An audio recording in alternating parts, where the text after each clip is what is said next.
Hello students, আজকে আমরা class 12-এর একদম শুরুর চ্যাপ্টার, একদম শুরুর ইউনিটের নাম স্থির তড়িৎ বা স্ট্যাটিক ইলেকট্রিসিটি। সেই চ্যাপ্টারের একদম ফার্স্ট চ্যাপ্টার তড়িতাধান, ইলেকট্রিক চার্জ, এই বিষয় নিয়ে আলোচনা করব। যাই হোক, এই চ্যাপ্টারটা শুরু করার ক্ষেত্রে আমরা ইন্ট্রোডাকশন হিসেবে যেসব ঘটনার অবতারণা করব তার একদম ফার্স্টটা তোমরা ভাবতে পারো, এই শীতকালে চুল আঁচড়ানোর সময় আমরা কি দেখি যে চিরুনির সাথে চুলের একটা আকর্ষণ টের পাওয়া যায়, পটপট করে আওয়াজ হয়। বা চুল আঁচড়ানোর পর সেই প্লাস্টিকের চিরুনি যদি আমরা কাগজের টুকরোর সামনে ধরি, তবে সেই কাগজের টুকরোগুলো কি এটা দ্বারা আকর্ষিত হয়। কখনো কখনো দেখবে এই বলগুলো আছে না, ধরো বেলুনগুলো মাথার মধ্যে ঘষে, শীতকালে মাথার মধ্যে ঘষে সেগুলো দেয়ালের মধ্যে রাখলে সেটা কি আটকে থাকে, এরকম ঘটনা। কিংবা ভাবতে পারো একটা ঘটনা দেখবে, আগেকার দিনে যে পেট্রোলবাহী, এখনও দেখবে পেট্রোলবাহী যে ট্যাঙ্কারগুলো আছে, সেগুলোর পেছন থেকে লম্বা চেন মাটি পর্যন্ত ঝুলানো থাকে। কেন কি? সেখানে সেই পেট্রোলের আন্দোলনের ফলে ওর ভেতরে যে স্থির তড়িৎ সৃষ্টি হয়, তার ফলে তড়িৎ স্ফুলিঙ্গ উৎপন্ন হতে পারে। সেই তড়িৎ স্ফুলিঙ্গতে সেটা বিস্ফোরণ হওয়ার সম্ভাবনা থাকে। তাই উৎপন্ন অতিরিক্ত পরিমাণ যে তড়িৎ, সেই তড়িৎ যাতে মাটিতে চলে যায় তার জন্য একটা পরিবাহী শিকল দিয়ে মাটির সাথে কানেক্টেড করা থাকে। এখনকার দিনে অবশ্য সেই ধরনের ট্যাঙ্কারগুলোতে যে টায়ার ব্যবহার করা হয়, সেগুলোর মধ্যে কার্বন ব্যবহার করা হয়ে থাকে। যাই হোক, আমরা যে এইসব যে সমস্ত ঘটনা বা থান্ডারিংয়ের কথা বলছি, বজ্রপাতের কথা বলছি, ঠিক আছে, এই সমস্ত ঘটনাগুলো আমরা বিজ্ঞানের যে শাখায় আলোচনা করব সেটা হচ্ছে কি স্থির তড়িৎ। বেশ, এই স্থির তড়িতের ক্ষেত্রে আমরা বলতে পারি যে সবার আগে যে ঘটনাটা আমরা নিয়ে আলোচনা করব, অনেক আগে, প্রায় 2500 বছর আগে, 2500 বছর আগের ঘটনা। মোটামুটি খ্রিস্টপূর্ব 500-600 বছর আগের কথা বলা হচ্ছে, 600 বছরের মতো। সেই সময় একজন বিজ্ঞানী দেখেছিলেন যে কোনো একটা গাছের আঠা দিয়ে কোনো ধাতুকে ঘষলে পরে, কোনো বস্তুকে ঘষলে পরে সেটি সাময়িকভাবে আকর্ষণীয় ক্ষমতা লাভ করে। গ্রিক ভাষায় অ্যাম্বার অর্থে ইলেকট্রন। এই যে কোনো বস্তুকে ঘষার ফলে সে সাময়িকভাবে অন্য একটি বস্তুকে আকর্ষণের ক্ষমতা লাভ করলো, এই ঘটনাটাকে বলা হয় ইলেকট্রিফাইড অবস্থা বা তড়িতাহিত অবস্থা। এই যে তড়িৎগ্রস্ত অবস্থা, ঠিক আছে। তাই শুরুতে আমরা একদম আলোচনা করছি কি নিয়ে? তড়িতাহিত অবস্থা নিয়ে। তড়িতাহিত অবস্থা, যে পদ্ধতিতে এই তড়িতাহিত অবস্থার সৃষ্টি করা হলো, এই ঘর্ষণ হোক বা যে কোনো পদ্ধতিতে, সেটাকে বলা হলো তড়িতাহিতকরণ। ক্লিয়ার? আচ্ছা, এবার ক্লিয়ার এত তাড়াতাড়ি হওয়ার কথা না, আমরা আস্তে আস্তে এগোবো, যতটা ক্লিয়ার করা সম্ভব ততটা আমরা ক্লিয়ার করব। নেক্সট একটা বিষয় নিয়ে আমাদেরকে আলোচনা করতে হবে, সে হলো তড়িতাধান। এই তড়িতাধান জিনিসটা কি? এই তড়িতাধান জিনিসটা বোঝার আগে এই তড়িৎ যে বল, তড়িৎ আকর্ষণ বল বা বিকর্ষণ বল তড়িৎগ্রস্ত অবস্থার জন্য, সেটা আবিষ্কার হওয়ার আগের ঘটনা বলি, যখন মহাকর্ষ বল আবিষ্কার হয়ে গেছে। মহাকর্ষ বলটা কী ছিল? মহাকর্ষ বল এমন একটি বল যা মহাবিশ্বের যে কোনো দুটি বস্তু যার মধ্যে কিছু পরিমাণ ভর আছে, সেই বস্তুর মধ্যেকার আকর্ষণ বল। তার মানে বস্তুর সেই ভর বলতেও এমন একটা বস্তু, এমন একটা বৈশিষ্ট্যকে বোঝায়, এমন একটা রাশিকে বোঝায় বস্তুর, যে মহাকর্ষ বলের জন্য দায়ী।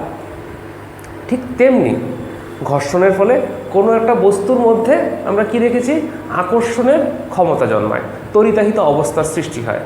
এই যে কোনো বস্তুর তড়িতাহিত অবস্থার সৃষ্টি হচ্ছে, পদার্থের যে বৈশিষ্ট্যের কারণে, সেই বৈশিষ্ট্যকে বলা হচ্ছে তড়িতাধান।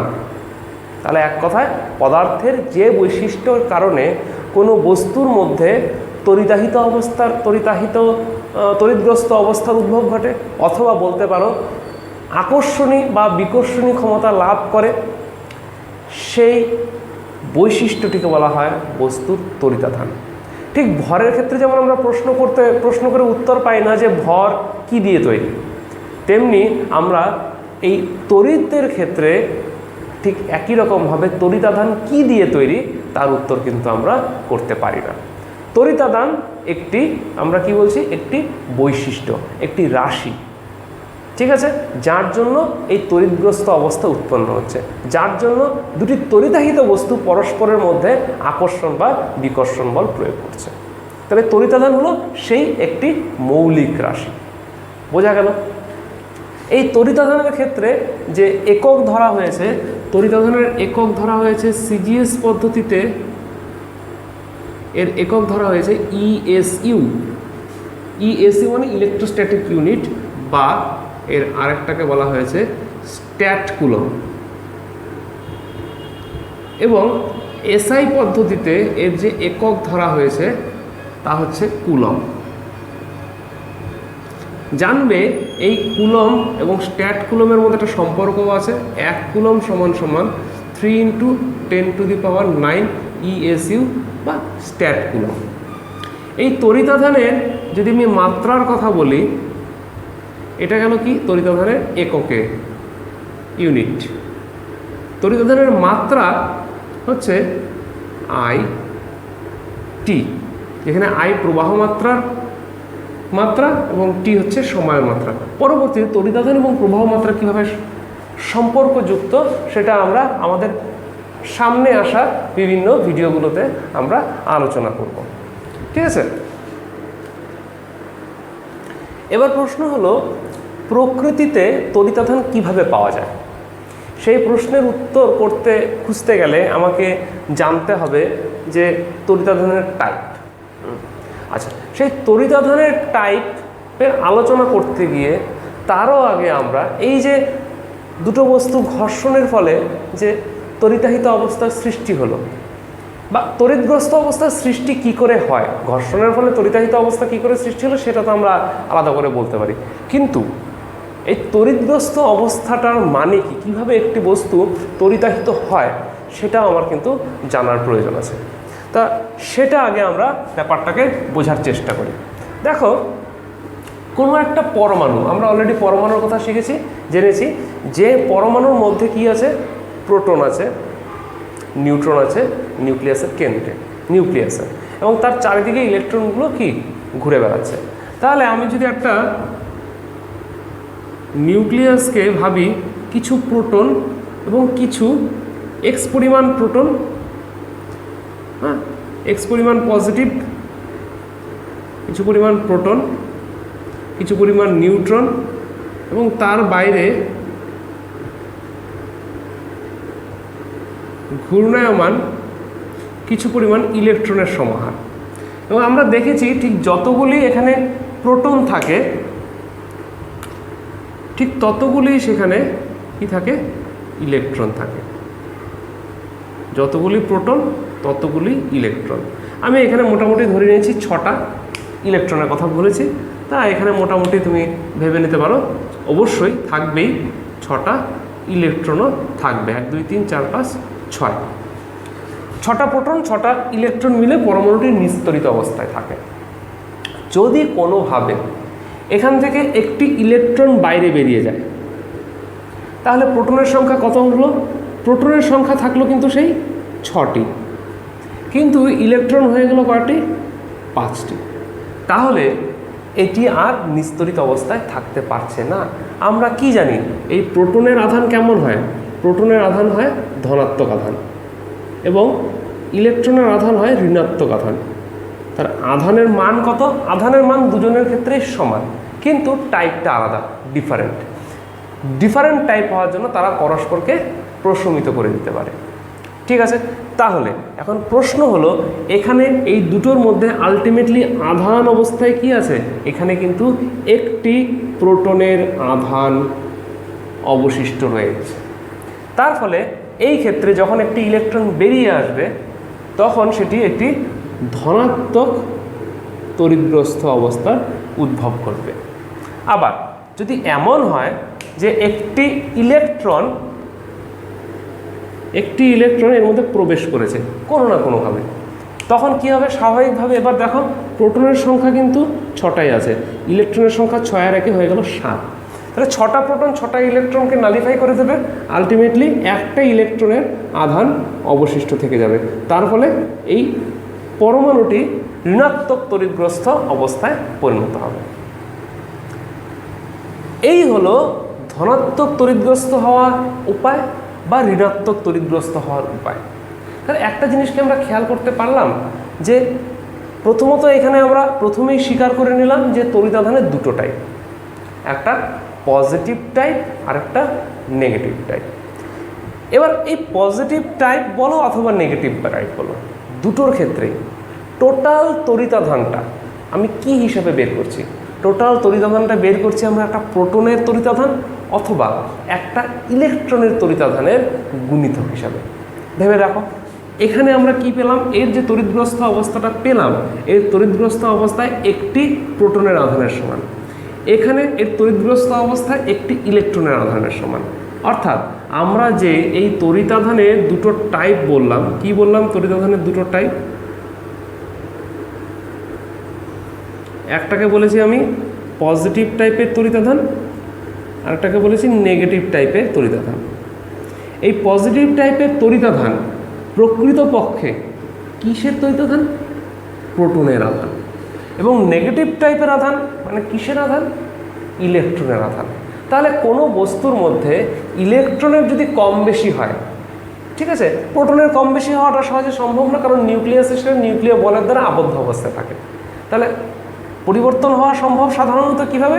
সাধারণভাবে রাসায়নিক বিক্রিয়ায় ইলেকট্রনের পরিবর্তন হওয়া সম্ভব।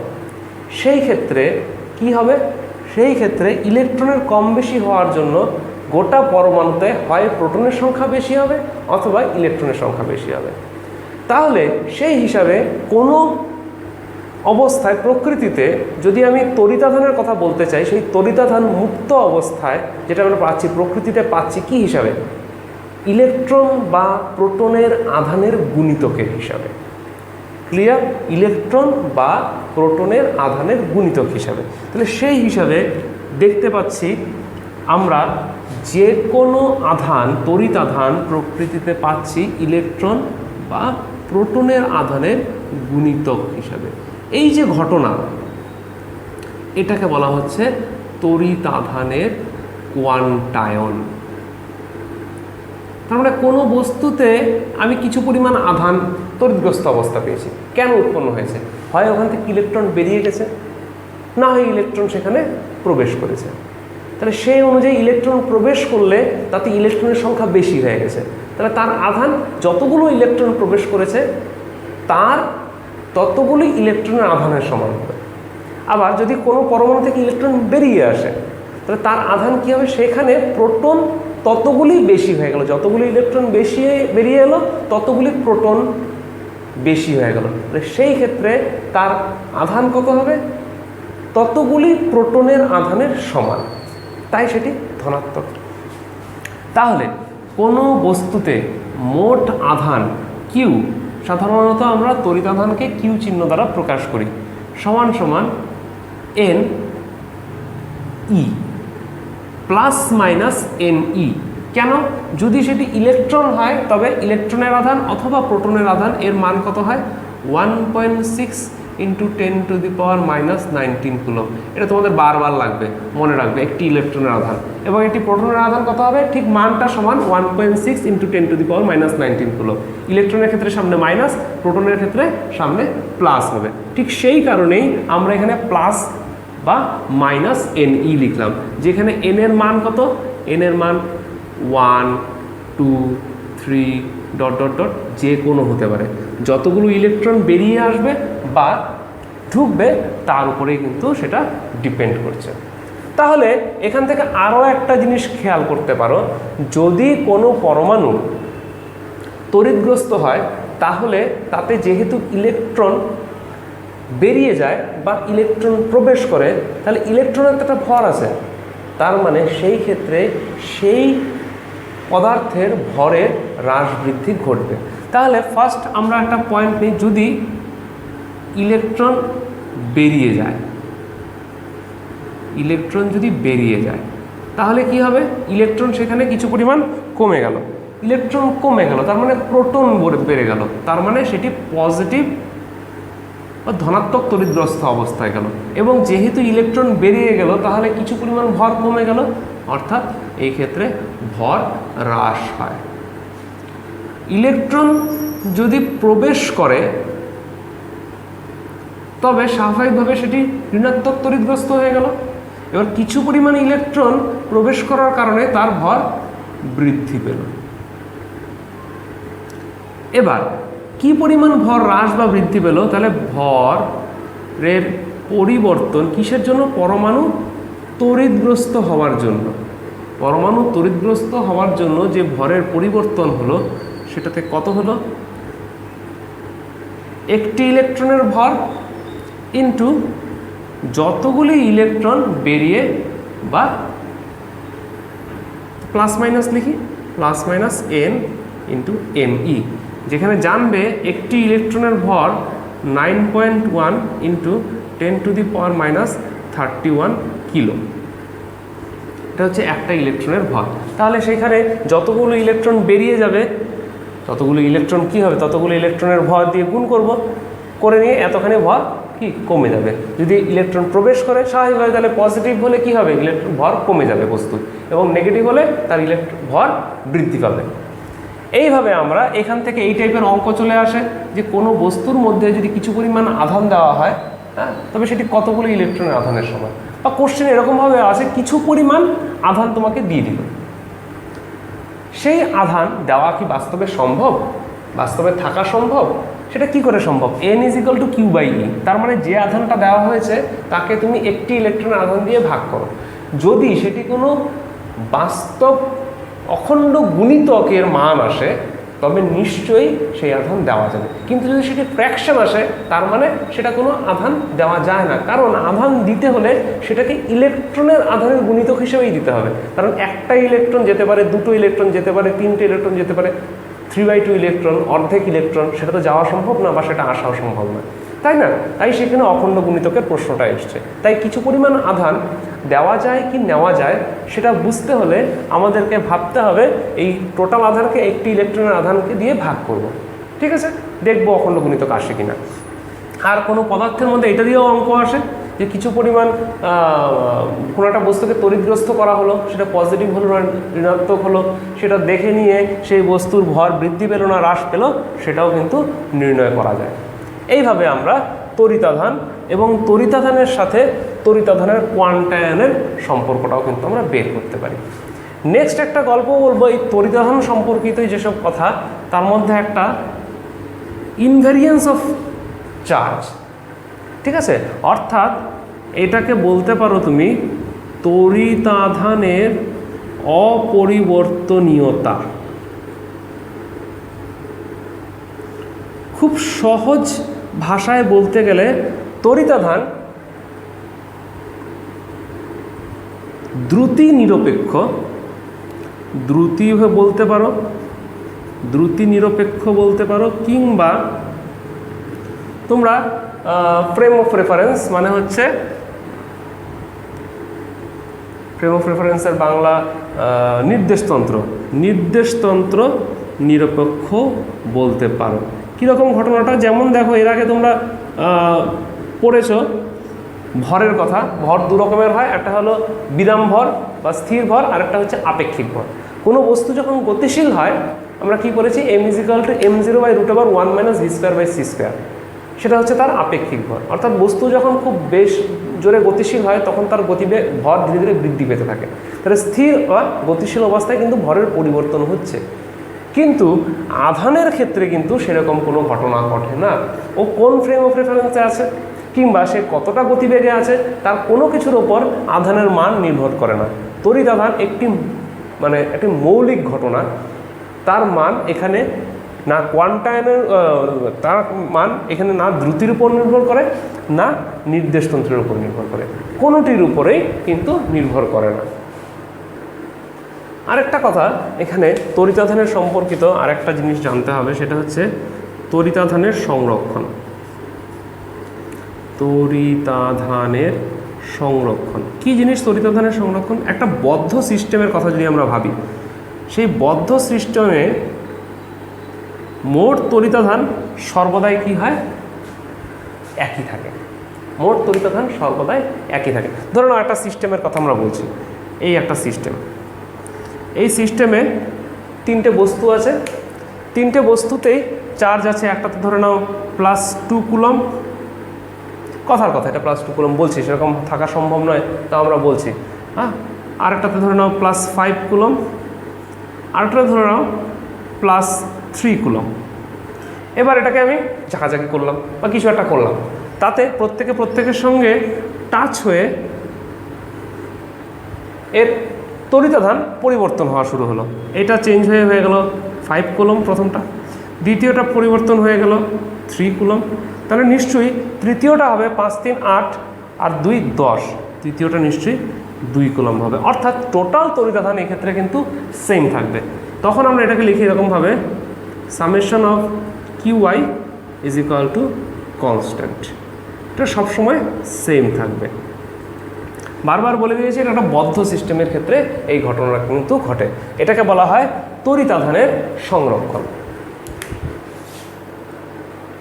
অর্থাৎ তড়িতাধান সৃষ্টি বা ধ্বংস হয় না, তড়িতাধান শুধুমাত্র ট্রান্সফার হতে পারে, ঠিক আছে, এক জায়গা থেকে আরেক জায়গায় ট্রান্সফার হতে পারে, কিন্তু তার ক্রিয়েশন বা ডিস্ট্রাকশন সম্ভব না। এবার আমরা ঘর্ষণজাত তড়িৎ কীভাবে উৎপন্ন হয় সেটা ব্যাখ্যা করার চেষ্টা করছি। দেখো, তার জন্য আমরা একটা বস্তু নিয়েছি, সাপোজ এ বস্তু, আর একটা দিকে বি বস্তু নিয়েছি।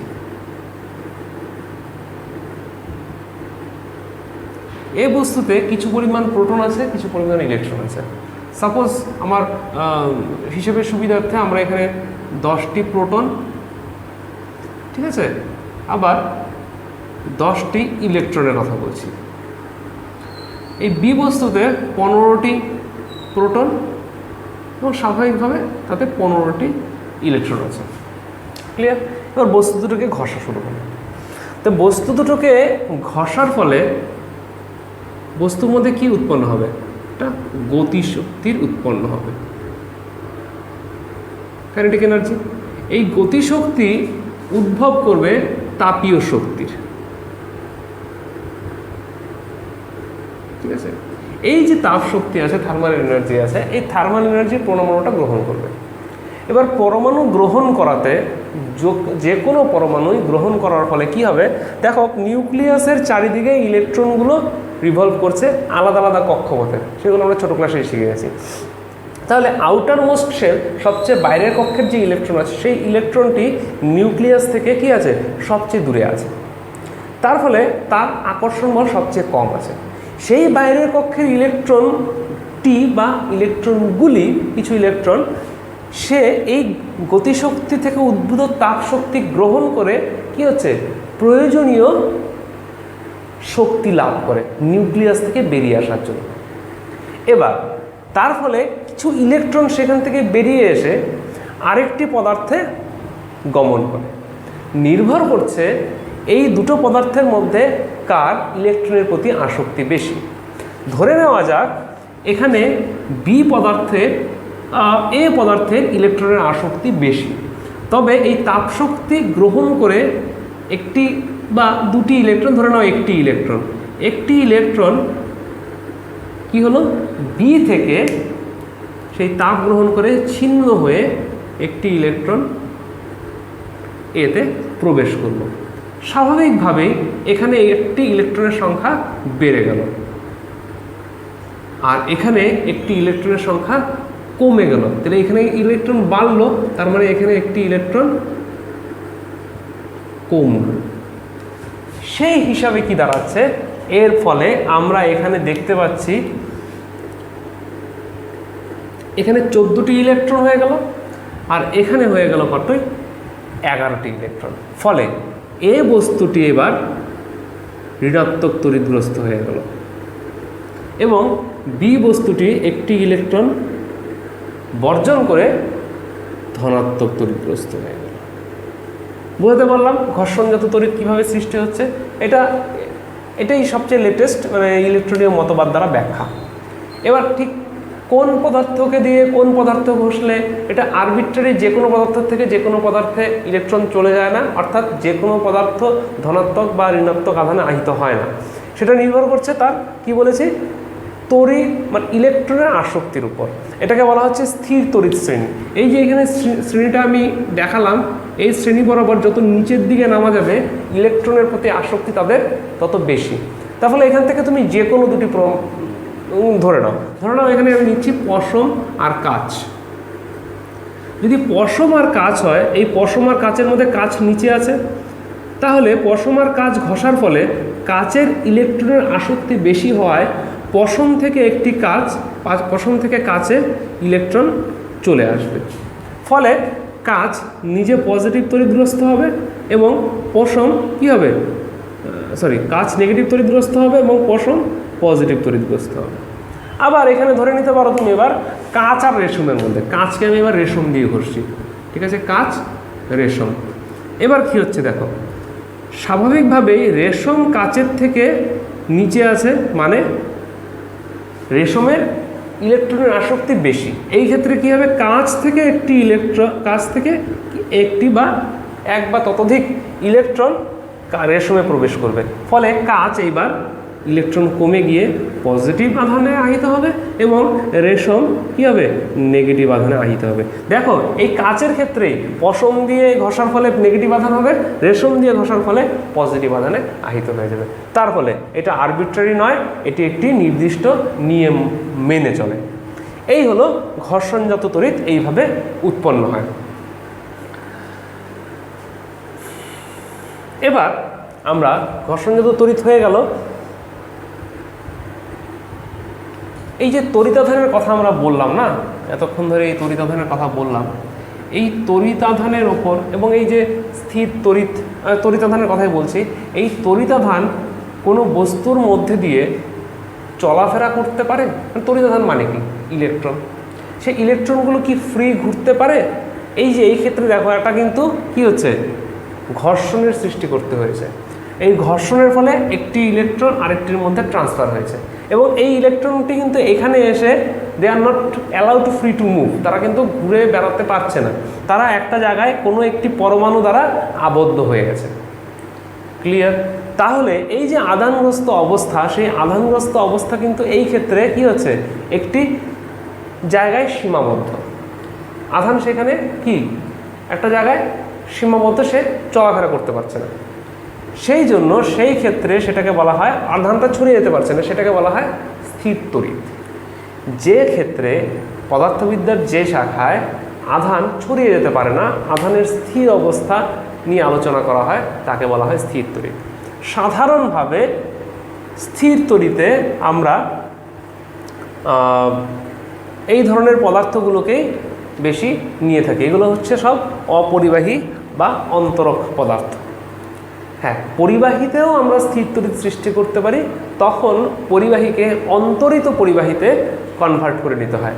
অন্তরিত পরিবাহী মানে সেই পরিবাহীকে একটি অন্তরক পদার্থের মধ্যে লাগিয়ে নেওয়া, যাতে করে সেই পরিবাহী, আমি যদি হাত দিয়ে ধরি কোনো পরিবাহীকে, সেই পরিবাহী যদি চার্জ থাকেও, যেহেতু আমার এই পরিবাহী ছড়িয়ে দেয় এবং আমার হাত নিজে একটি পরিবাহী পদার্থ, তার ফলে যে তড়িতাধান আছে সেই তড়িতাধান কি হয়, আমার হাত দিয়ে মাটিতে চলে যাওয়ার সম্ভাবনা থাকে, তার ফলে সেই বস্তুটি আর তড়িতাহিত অবস্থায় থাকে না। তা অন্তরিত পরিবাহী তৈরি করে আমরা সেখানেও কিন্তু তড়িৎকে স্থির অবস্থায় রাখতে পারি। বুঝতে পেরেছি? যাই হোক, সেখানেই হচ্ছে সেই স্থির তড়িৎ বা সেই শাখাকে বলছি আমরা ঘর্ষণজাত তড়িৎ বলে থাকি। তা মাত্র একটা কথা বললাম কি, অন্তরক। এই পরিবাহিতার বিচারে এবারে এই যে আধানের যে মুভমেন্ট, আধানটা কি স্থির আছে না আধানটা চলাফেরা করতে পারছে, এর উপরে ভিত্তি করে এটাকে বলা হয় আধানের পরিবাহিতা, পদার্থের পরিবাহিতা। এই পরিবাহিতার বিচারে যে কোনো পদার্থকে সাধারণত দুভাগে ভাগ করা হয়। একটাকে বলা হয় পরিবাহী, আরেকটাকে বলা হয় অন্তরক। এই পরিবাহী পদার্থগুলোর দু রকমের কেরিয়ার থাকে, মানে আধান বাহক এদের দু রকমের আধান বাহক। এক হতে পারে সাধারণ ধাতু, যেসব ধাতব পদার্থ আমরা বলছি সেই ধাতব পদার্থগুলোতে পরবর্তীতে জানবে সেগুলোতে ব্যবহার হয় মুক্ত ইলেকট্রন। আবার ধাতব পদার্থ ছাড়া কিছু তড়িৎ বিশ্লেষ্য পদার্থ আছে। তড়িৎ বিশ্লেষ্য পদার্থ মানে কারা? যারা ওই ক্লাস 10-এই পড়েছ ভৌতবিজ্ঞানে, তড়িৎ বিশ্লেষ্য পদার্থ জলীয় দ্রবণে দ্রবীভূত বা গলিত অবস্থায় তড়িৎ পরিবহন করে। সেই ক্ষেত্রে কারা করে? সেই ক্ষেত্রে করে আয়নরা। সেখানে ধনাত্মক বা ঋণাত্মক দুই প্রকার আয়নে কিন্তু এখানে তড়িৎ পরিবহনে অংশগ্রহণ করে। তা এরা হচ্ছে পরিবাহী। সাধারণ ক্ষেত্রে এরা পরিবাহী পদার্থ। মূলত এই পরিবাহীর মধ্যে আমরা যেগুলো নিয়ে আলোচনা করি সেগুলো হলো ধাতব পদার্থ। ঠিক আছে, ধাতব পদার্থকে আমরা সাধারণ কন্ডাক্টর বলে থাকি। আর এগুলো সাধারণত তড়িৎ বিশ্লেষ্য পদার্থ, তাই এদেরকে ঠিক পরিবাহীর পজিশনে আনা ঠিক না। এদেরকে আমরা তড়িৎ বিশ্লেষ্য পদার্থ হিসাবে ভাগ করে নিতে পারি। আর আরেকটা পার্ট হলো অন্তরক পদার্থ। যে অন্তরক পদার্থগুলো, বড় কথা এদের আমরা এই দুটোকে আবার একসাথে কেন আনতে পারি? কারণ এদের পরিবাহিতা ভালো। ঠিক আছে, এদের পরিবাহিতা ভালো। সাধারণ অবস্থায় এই গলিত বা দ্রবীভূত অবস্থায় বা এটা সাধারণ অবস্থায় এদের মধ্যে দিয়ে সহজে তড়িৎ পরিবাহিত হয়, আধান সহজে চলাচল করতে পারে, তাই এদেরকে পরিবাহীর মধ্যে আমরা রাখতে পারি। শুধুমাত্র আধান বাহকটা এক্ষেত্রে আলাদা। অন্তরক পদার্থ মানে হচ্ছে কারা? যাদের মধ্যে দিয়ে তড়িৎ পরিবহন হয় না, তড়িৎ পরিবহন হয় না যাদের মধ্যে দিয়ে। ঠিক আছে, অর্থাৎ আধান এই ক্ষেত্রে স্থির। যদি কিছু পরিমাণ আধান অন্তরক পদার্থে দেওয়া হয় তাহলে যে জায়গায় দেওয়া হয় আধান সেই জায়গাতেই থাকে, সেখান থেকে ছড়িয়ে যায় না। এগুলোকে বলা হচ্ছে অন্তরক। এই পরিবাহী আর অন্তরকের মাঝে আরও একটা টাইপ আছে, যে পার্টটাকে বলা হয় আবার অর্ধ পরিবাহী। এদের পরিবাহিতা এই পরিবাহী আর অন্তরকের মাঝামাঝি। ঠিক আছে, এই বিশেষ পরিস্থিতিতে যখন উচ্চ উষ্ণতা এরা পরিবাহী পদার্থের মতো আচরণ করে, খুব নিম্ন উষ্ণতা এরা অন্তরক পদার্থের মতো আচরণ করে। এটা নিয়ে মডার্ন ফিজিক্সে বা আধুনিক পদার্থবিদ্যায় আমরা ইলেকট্রনিক্স একটা পার্ট আছে, সেই পার্টে অর্ধপরিবাহী নিয়ে আমরা বিশদে আলোচনা করব। এখানে এই ধাতব পদার্থের যেটা আছে পরিবাহী, এই ধাতব পদার্থের ক্ষেত্রে সাধারণত দেখা যায় উষ্ণতা কমালে এদের রোধ কমে আসে। রোধ কী জিনিস সেটাও আমরা সামনে পড়ব। অর্থাৎ পরিবাহিতার পরিবহনের ক্ষেত্রে বাধা এক কথায়। ঠিক আছে, অর্থাৎ পরিবাহিতা বাড়তে থাকে যত উষ্ণতা কমতে থাকে। একটি নির্দিষ্ট খুব উষ্ণতা কমতে কমতে, যেটাকে বলা হয় সংকট উষ্ণতা, এর পরিবাহিতা অসীম হারে পরিবর্তিত হয়। তখন সেই পরিবাহীকে আবার বলা হয় অতি পরিবাহী পদার্থ। তাহলে এই গোটা পরিবাহিতার বিচারে আমরা এই কটা টাইপ আমরা পদার্থ পেতে পারি। ঠিক আছে, অলরেডি আমরা সেটা দেখিয়েও দিলাম। এখন কেউ প্রশ্ন করতে পারে যে ঘর্ষণ দ্বারা কি তাহলে শুধুমাত্র অন্তরক পদার্থকেই তড়িৎগ্রস্ত করা যায়, পরিবাহী পদার্থকে করা যায় না? না, করা যায়। ঘর্ষণ দ্বারা পরিবাহী পদার্থকেও তড়িৎগ্রস্ত করা যায়।